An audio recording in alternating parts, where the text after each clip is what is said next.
बहुत सारा पैसा है, अच्छा घर है, गाड़ी है, परिवार है, फिर भी दिल में एक अजीब सा खालीपन क्यों है? रात को लेटते ही घबराहट क्यों होने लगती है? क्यों आज हर दूसरा बड़ा इंसान डिप्रेशन, एंजाइटी और मानसिक तनाव का शिकार है? हम सुकून ढूंढने के लिए कभी वेकेशन पर जाते हैं तो कभी दवाओं का सहारा लेते हैं, लेकिन वो सुकून बस कुछ पलों का होता है। आखिर वो सुकून दिल कहाँ खो गया? आज इस वीडियो में हम जानेंगे कि मॉडर्न साइंस और हमारा दीन इस मानसिक तनाव, इस डिप्रेशन के बारे में क्या कहता है। हम बात करेंगे 5 ऐसे साइंटिफिक और इस्लामिक तरीकों की जो आपके बेचैन दिल को वो सुकून दे सकते हैं जिसकी तलाश शायद आपको बरसों से है। पहला और सबसे बड़ा रूहानी इलाज है 5 वक्त की नमाज। जब इंसान डिप्रेशन में होता है तो उसका दिमाग एक ही बात को बार बार सोचकर थक जाता है। साइंटिस्ट कहते हैं कि तनाव को कम करने के लिए माइंडफुलनेस यानी ध्यान लगाना बहुत ज़्यादा ज़रूरी है, और इस्लाम ने हमें यह ध्यान नमाज की शक्ल में दिया है। जब आप 5 वक्त दुनिया की सारी फिक्रें छोड़कर अपने रब के सामने खड़े होते हैं तो आपके ब्रेन को एक गहरा सुकून मिलता है। नबी करीम सल्लल्लाहु ताला अलैहि वसल्लम को जब भी कोई बड़ी परेशानी या फिक्र होती तो आप तुरंत नमाज की तरफ रुख करते और हज़रत बिलाल से फरमाते, ए बिलाल, अजान दो और हमारे दिलों को सुकून पहुंचाओ। नमाज सिर्फ एक इबादत नहीं बल्कि आपके थके हुए दिल का सबसे बड़ा रिचार्जर है। दूसरा तरीका है तवक्कल यानी अल्लाह पर अटूट भरोसा करना। हमारी 90% एंजाइटी और डर इस बात का होता है कि कल क्या होगा, बिजनेस चलेगा या नहीं, बच्चों का फ्यूचर कैसा होगा। हम उस कल को बदलने की कोशिश में अपने आज का सुकून बेच देते हैं। इस्लाम हमें तवक्कल सिखाता है।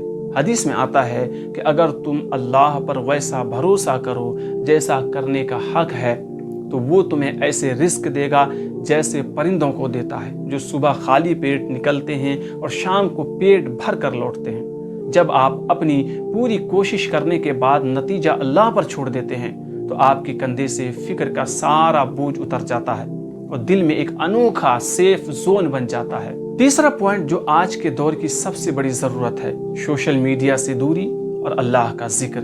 आज हम सुबह जब उठते हैं सबसे पहले फ़ोन उठाते हैं और दूसरों की चमक दमक वाली लाइफ स्टाइल देखकर अपने अंदर हीन भावना और स्ट्रेस पैदा कर लेते हैं। हमारा दिमाग 24 घंटे इंफॉर्मेशन के बोझ तले दबा रहता है। घर में एक डिजिटल डिटॉक्स का समय तय कीजिए। फ़ोन को दूर रखें और अपनी ज़ुबान को अल्लाह के जिक्र से तर करें। कुरान की वो सबसे खूबसूरत आयत जिसे हम सब जानते हैं लेकिन भूल जाते हैं, अला बिज़िक्रिल्लाहि तत्मइन्नुल क़ुलूब, बेशक अल्लाह के जिक्र से ही दिलों को सुकून मिलता है। रोज़ाना कुछ वक्त अकेले बैठकर अस्तग़फ़ार और ला हौला वला कुव्वता इल्ला बिल्लाह पढ़ने की आदत डालिए, यह आपके डिप्रेशन को जड़ से ख़त्म कर देगा। चौथा तरीका है शुक्रगुजारी यानी ग्रेटिट्यूड। डिप्रेशन तब होता है जब हमारा पूरा फोकस उस चीज़ पर होता है जो हमारे पास नहीं है। मेरे पास बड़ी गाड़ी नहीं है, मेरे पास उतना पैसा नहीं है। साइकोलॉजिस्ट कहते हैं कि जो इंसान रोज़ाना अपनी 3 अच्छी चीज़ों के लिए शुक्रगुजार होता है उसका मानसिक तनाव, डिप्रेशन 50% तक कम हो जाता है। हमारे नबी सल्लल्लाहु अलैहि वसल्लम ने फरमाया, दुनिया के मामले में हमेशा अपने से नीचे वाले को देखो ताकि तुम अल्लाह की नेमतों को कम न समझो। जब आप अपनी सेहत, अपनी आँखें, अपने परिवार को देखकर अल्हम्दुलिल्लाह कहना शुरू करेंगे तो दिल का खालीपन अपने आप मोहब्बत और सुकून से भर जाएगा। पांचवा और सबसे आखिरी और रूहानी इलाज है दुआ में अपने जज्बातों को बहा देना, इमोशनल रिलीज। डिप्रेशन में इंसान अंदर ही अंदर घुटता है क्योंकि वो अपना दर्द किसी से कह नहीं पाता। लोग आपको जज करेंगे लेकिन अल्लाह कभी जज नहीं करता। रात के सन्नाटे में तहज्जुद के वक्त या अपनी नमाज के बाद मुसल्ले पे बैठ जाइए, अपने रब के सामने अपने आंसू बहने दीजिए। उससे कहिए, या अल्लाह, मैं थक चुका हूँ, मेरे दिल को सुकून अता फरमा। जब आप अपने दिल का सारा गुबार अपने खालिक के सामने रख देते हैं तो दिल का दर्द पानी की तरह बह जाता है और रूह को एक बेपनाह राहत मिलती है। प्यारे दोस्तों, ये उदासी, ये स्ट्रेस हमेशा रहने के लिए नहीं आया है। यह सिर्फ एक दौर है जो गुजर जाएगा।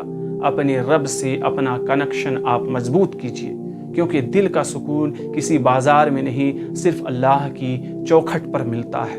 आप इस बारे में क्या सोचते हैं? अपनी राय, अपने थॉट्स कमेंट सेक्शन में हमें ज़रूर बताइएगा। यूट्यूब पर देख रहे हैं चैनल को सब्सक्राइब कीजिएगा, बेल नोटिफिकेशन ऑन कर लीजिएगा। फेसबुक पर देख रहे हैं हमें फॉलो करके वीडियो को लाइक ज़रूर कीजिएगा। शुक्रिया।